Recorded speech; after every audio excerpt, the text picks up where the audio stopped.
రుణమాఫీ విషయంలో కొంత ఇప్పటికే డిస్కషన్ నడుస్తున్నది. పూర్తి స్థాయిలో రుణమాఫీ చేయలేదు, చారణ కొడికి బారణ మసాలా అన్నటువంటి కామెంట్స్ కూడా ప్రతిపక్షాలు చేస్తున్నాయి. మీరేమో 3 విడతల 2 లక్షల రుణమాఫీ ఇచ్చిన మాటను నిలబెట్టుకున్నామంటూ మీరు చెప్తున్నారు. ఇందులో ఏది వాస్తవం? రుణమాఫీ జరుగుతుంది అన్నది వాస్తవం. ఎందుకంటే మేము కూడా ఊర్లలో తిరుగుతున్నాం, రైతులను కలుస్తున్నాం, మాకు తెలుస్తా ఉన్నది. ₹1,00,000 లోపైంది, తర్వాత 1,50,000 లోపైంది. ఇప్పుడు నిన్నటి నుంచి మొదలైంది 2 లక్షల వరకు ఉన్నటువంటి రుణాలు మాఫీ అవుతున్నాయి.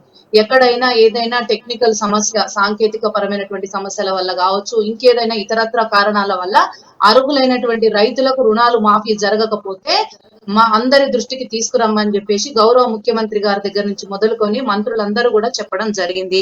ఆ పనిలోనే మేమందరం ఉన్నాం. ఎక్కడికక్కడ ప్రతి నియోజకవర్గంలో ఎమ్మెల్యేలుగా ఉన్నటువంటి వాళ్ళు, ఎంపీలుగా ఉన్నటువంటి వాళ్ళు, మంత్రులుగా ఉన్నటువంటి వాళ్ళు, ఇవాళ ప్రతి ఒక్కరు కాంగ్రెస్ పార్టీ కార్యకర్తలుగా పనిచేస్తున్నటువంటి వాళ్ళు ప్రతి ఒక్కరు కూడా రైతులను కలుస్తున్నారు. వాళ్ళకు రుణాలు మాఫీ కాకపోతే వాళ్ళ వివరాలు సేకరించి మళ్ళీ కానటువంటి వాళ్ళకు కూడా చేయించే పని జరుగుతా ఉన్నది. ఒక బృహత్తర కార్యక్రమాన్ని తలకెత్తుకొని ఇలా ముందుకు నడుస్తున్నటువంటి వ్యవస్థ ఇవాళ కాంగ్రెస్ పార్టీ ప్రభుత్వ వ్యవస్థ.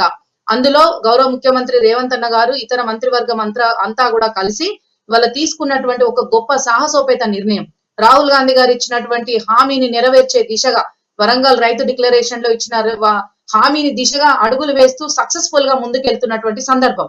ఈ సందర్భంలో క్షేత్ర స్థాయి నుంచి రాష్ట్ర స్థాయి వరకు ప్రతి ఒక్క అధికారిని పురమాయించి ప్రతి ఒక్క స్థాయిలో అంచెలంచెలుగా ఎక్కడ ఏ విషయాలున్నా కూడా ఇబ్బందికరమైనటువంటి వాతావరణం ఏదైనా ఉన్నా కూడా దాన్ని పరిష్కరించి చేయవలసిన విధంగా పురమాయించడం జరిగింది. మొన్న బట్టి విక్రమార్క గారు కూడా మాట్లాడుతూ ఎక్కడైనా సరే ప్రభుత్వం ఇవాళ రైతుల కోసం ఇచ్చినటువంటి రుణాల మాఫీ కోసం ఇచ్చినటువంటి అమౌంట్ ను ఎక్కడ బ్యాంకులు కూడా దుర్వినియోగం చేయొద్దని స్పష్టంగా చెప్పిండ్రు. గౌరవ ముఖ్యమంత్రి గారైతే మేము ఏ మాట ఇచ్చినామో ఆ మాట నెరవేర్చినాం. ఇది రైతు పక్షపాత ప్రభుత్వము, మేము రైతుల కోసం మేము చేసే ప్రతి పని చేస్తాము, రైతులకు మేము నిరంతరం అండగా నిలబడతాము అని చెప్పేసి ఇలా రైతు బీమా విషయంలో కావచ్చు, పంట బీమా విషయంలో కావచ్చు, ఇలా ఎరువుల విషయం కావచ్చు, గిట్టుబాటు ధర విషయంలో కావచ్చు, ప్రతి ఒక్క అంశంలో కూడా ముందుకు వెళ్లి మేము కొనసాగిస్తామని చెప్పేసి నిన్నటి మీటింగ్ లో కూడా చెప్పడం జరిగింది, వైరా మీటింగ్ లో.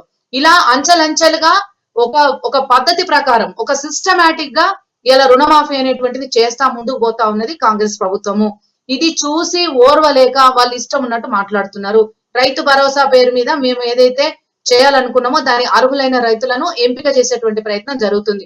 ఎందుకంటే గతంలో రైతు బంధు పేరు మీద జరిగినటువంటి ఒక దుర్మార్గమైన పని ఏంటంటే గుట్టలకు, రాళ్లకు, చెట్లకు, తుమ్మలకు, పడవబడ్డ భూములకు కూడా కోట్లాది రూపాయల అమౌంట్ ను వాళ్ళ జోబులలో పంపించిండు కేసీఆర్. ఒక అపాత్ర దానం చేసిండు, నిధుల దుర్వినియోగం చేసిండు. ఇప్పుడు అట్లా కాకుండా సాగు చేస్తున్నటువంటి రైతుకి, రైతు కూలీలకి, కౌలు రైతులకి అందరికీ మేలు జరిగే విధంగా ఒక అంచెలంచెలుగా ముందుకెళ్తున్నటువంటి విధానము. ఒక్క మాటలో స్పష్టంగా చెప్పాలంటే ఇవాళ అర్హులైనటువంటి ప్రతి ఒక్క రైతుకి రుణమాఫీ జరుగుతుంది, రైతు భరోసా వస్తుంది.